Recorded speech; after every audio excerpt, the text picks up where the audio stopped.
जय हिंद दोस्तों, कैसे हैं आप सभी। आई होप आप सभी बहुत अच्छे होंगे, अपनी तैयारी बहुत ही बेहतर तरीके से कर रहे होंगे। यूपी पुलिस के सब इंस्पेक्टर को कितनी सैलरी मिलती है, आपको कितनी सैलरी मिलती है, पोस्टिंग का क्या कंसेप्ट रहता है, पोस्टिंग कैसे होती है यूपी पुलिस में, ट्रेनिंग में सैलरी आप लोगों को मिलेगी या नहीं मिलेगी, जो 25 वाला जो हमारा बैच आने वाला है, जो आप लोग हमारे नए दरोगा आने वाले हैं, इनको क्या सैलरी मिलेगी। आप लोगों के लिए एक छोटा सा मोटिवेशन रहेगा लास्ट में, क्योंकि सैलरी कहीं ना कहीं हमारा मोटिवेशन होता ही है। बहुत सारे बच्चे पूछते रहते हैं यूपी पुलिस में एज अ सब इंस्पेक्टर बनने के बाद क्या सैलरी है, कितनी सैलरी है। बहुत सारे बच्चों के मेरे पास कमेंट्स आते हैं, तो सोचा कि आज इसके बारे में बिल्कुल जेन्युइन बात कर ली जाए। साथ ही साथ काफी सारे बच्चे पूछते रहते हैं कि क्वार्टर्स मिलते हैं या नहीं मिलते, तो क्वार्टर के बारे में बात करेंगे। X city, Y city, Z city क्या होती है, इसके बारे में बात करेंगे। आप लोगों के लिए मैंने लिख के रख लिया कि कहीं बाई द चांस कुछ मेरे से मिस्टेक हो जाए तो वो करेक्ट हो जाएगी, मतलब अभी के अभी देख के मैं आपको बता दूंगी। तो सबसे पहली बात तो ये कि आप लोगों के लिए खुशखबरी है कि ट्रेनिंग में आप लोगों को सैलरी मिलेगी। जो हमारे से पहले वाला बैच गया था, मतलब 23 से पहले वाले जो बैच थे, उनमें सैलरी नहीं मिली थी। 15 वाले जो बैच थे, हमारे जो रिस्पेक्टेड सीनियर्स हैं, उन लोगों को सैलरी नहीं मिली थी ट्रेनिंग पे। पर हम लोगों को सैलरी मिली ट्रेनिंग पे भी, अभी बताएंगे कितनी मिली।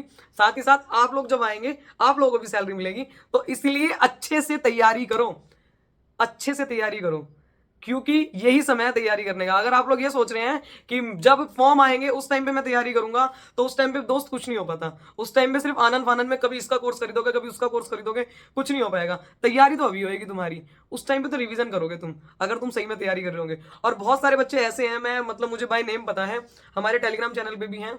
बहुत सारे बच्चे ऐसे हैं जो जेन्युइनली तैयारी कर रहे हैं और बिल्कुल लग के तैयारी कर रहे हैं, और इस बार जब भी वैकेंसी आएगी तो वो एकदम से पकड़ लेंगे उसको। तो तुम भी एकदम से पकड़ने के लिए अपनी तैयारी बेहतरीन रखना। और बहुत सारे लोग अब ऐसे कहेंगे नहीं मुझे तो बस वर्दी मिल जाए और सैलरी से मुझे कोई मतलब नहीं है। तो दोस्त, सैलरी से तो देखो सबको मतलब होता है। हम भी वर्दी की वजह से यहाँ पे हैं, अदरवाइज हम रेलवे चूज कर लेते। एनटीपीसी में सिलेक्शन था मेरा बिल्कुल प्रॉपर, पर क्योंकि वर्दी पसंद थी, वर्दी के लिए दिल से एक वो थी, मतलब इज्जत थी, और चाहते थे कि वर्दी ही हम पहने, इसी वजह से हम वर्दी वाली जॉब में आए। ठीक है। अदरवाइज बहुत सारे लोग हाँ ये भी पूछते हैं कि क्या जॉब प्रोफाइल रहता है, कितने बजे आते हो, कितने बजे आते हो, इसके बारे में भी छोटी सी बात करेंगे, ज्यादा नहीं। तो सबसे पहले आप लोगों का जो बेसिक पे होता है वो होता है 35,400 से लेके 1,12,400 तक, जो कि लेवल 6 की जॉब है। आप लेवल 6 में आते हैं, लेवल 6 के बाद लेवल 7 आता है, यानी कि इंस्पेक्टर लेवल की जॉब होती है। एज अ सब इंस्पेक्टर जब आप भर्ती होते हैं तो एटलीस्ट आप सीओ लेवल तक जाते हैं, ठीक है, एएसपी लेवल तक जाते हैं। मतलब एएसपी लेवल तक अगर आपका कैरेक्टर रोल वगैरह बचा रहा तो आप एएसपी लेवल तक जाते हैं, अदरवाइज सीओ तो आप बनेंगे ही, क्योंकि आप डायरेक्ट सब इंस्पेक्टर बनेंगे। ठीक।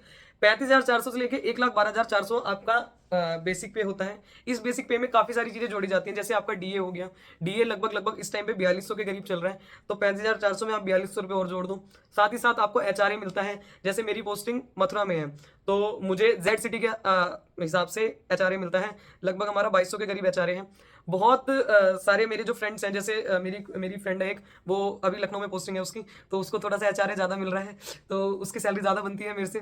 ठीक है। तो उसका एचआरए ज़्यादा है, कहीं कहीं जगह अलग अलग है। जो वाई सिटी होती है उसमें थोड़ा सा कम होता है, तो एचआरए का डिफरेंट रहता है। मतलब जैसे मुझे 2200 मिल रहे हैं, कुछ लोगों को उसी में 3000 मिलते हैं, 4000 तक भी चला जाता है ये, तो डिपेंड करता है आपकी पोस्टिंग कहाँ पे हुई है। तो 4000 के का समथिंग ये हो गया। फिर उसके बाद आपका राशन मनी हो गया, यूनिफॉर्म अलाउंसेज हो गए, व्हीकल अलाउंसेज हो गए, ये सारी चीज़ें लगभग आपकी 7 से 8 हजार के समथिंग में आ जाती है। टोटल ओवरऑल जो आपकी सैलरी बनती है वो सैलरी बनती है आपकी 55,000 के समथिंग। ठीक है। और जो लोग एक्स सिटी में हैं उनकी सैलरी बनती है लगभग 59,000 के समथिंग।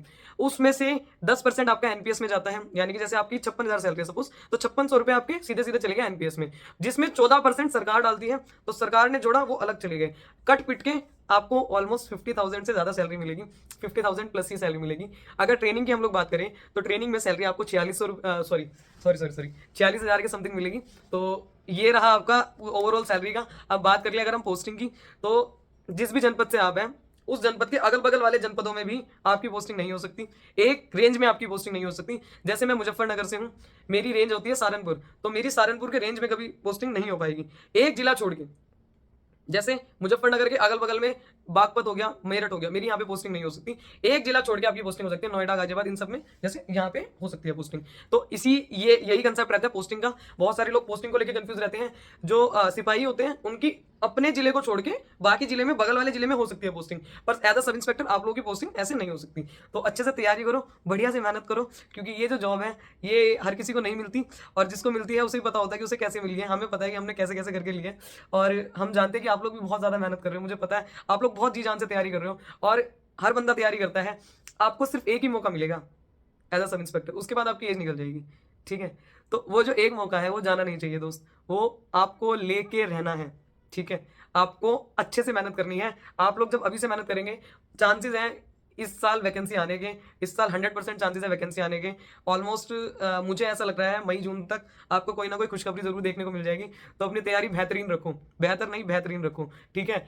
आपको तब तैयारी नहीं करनी जब फॉर्म आएंगे, आपको तब तैयारी करनी है सिर्फ और सिर्फ जीत की। उस टाइम पे आप लोगों की बस रिवीजन चलेगी, बाकी लोग बैच खरीद के पढ़ रहे होंगे।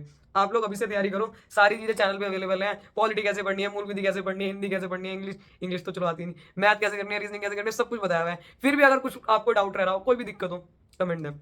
जय हिंद।